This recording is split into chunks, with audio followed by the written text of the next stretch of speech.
Hello there, thanks for coming by PosterCentral.com's video blog. I'm Pete Howard, and this is, to me, the quintessential, in fact to a lot of people, the quintessential San Francisco psychedelic concert poster. It's got everything, and it's got some firsts going for it, and it's the Airplane and the Dead. It's from the summer of 1966, and it's numbered BG-23, but I just love the purple and red design, as do so many people. It's a classic Wes Wilson design.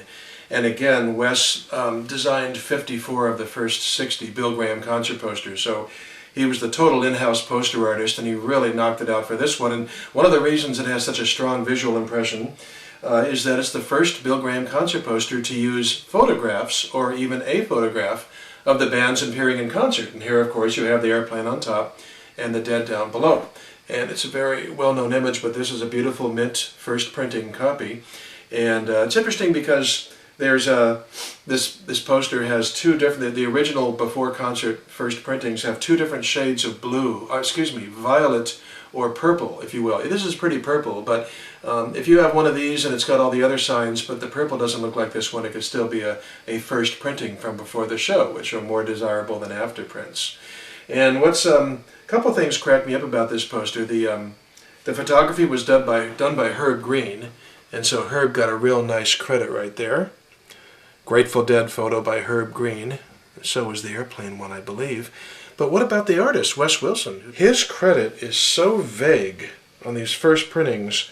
I'm going to put my thumb right under it and hope that digital video technology can give you some kind of glimpse at that. It's in the purple. It's outside the red area there, but it says Wes Wilson 66, and you just, I don't know if you can make it out. I'll find out later when I parse the video myself. So that's a real ripoff for Wes. But of course he was a good sport about it. I'm sure he was on all those posters, and this one just got buried. But they corrected it. Well, actually the second printing of this poster wiped the credit altogether. Had no Wes Wilson, so he was probably less happy with that.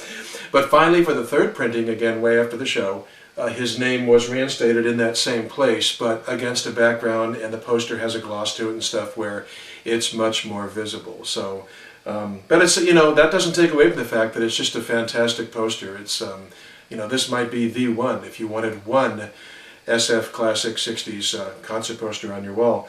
The Dead were the Dead were glad to be back home for these shows, to say the least. They had just returned from Canada, up 5 shows up in British Columbia, and it was their first tour, quote unquote, outside of California. They had one car and it died, so they were really glad to be back in San Francisco and had a great poster to represent the return.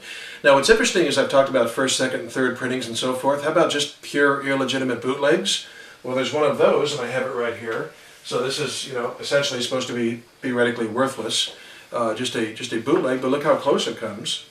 Thick paper and everything. And I wonder if the Wes Wilson credit would be any more visible on this boot, because they did. I think you can catch a glimpse of something. We'll know a little later on, and you're knowing right now. I'll know a little bit later on. But anyway, this is just a, who knows what year or what decade this was made. It is a boot, but it's even though it's got that Wes Wilson hidden credit, Wes Wilson apostrophe 66, as he always did, it's easy to tell because it's smaller than the real first printings. In fact, here are the two next to each other, and you can see how there's so much more margin, how the smaller one, there you can see that? And same at the vertical thing as well. There's quite a distance there. The bootleg is 15 by 21. Did I say smaller? Did I say bigger? But I don't know what I said, but the bootleg is bigger. The original's 14 by 20, 14 and a quarter by 20, and the bootleg is bigger. But here's the original, and in beautiful mint condition. On this particular one, Wes made up for his name being buried by signing it really nicely in the corner in pencil, and I hope this is coming out. There we go. Do I need a production assistant or what? But anyway, it's just a great poster, and just a wonderful image and a classic San Francisco. So I wanted to share it with you today, and I hope you enjoyed it. Thanks a lot for coming by, and we'll see you next time. Bye-bye.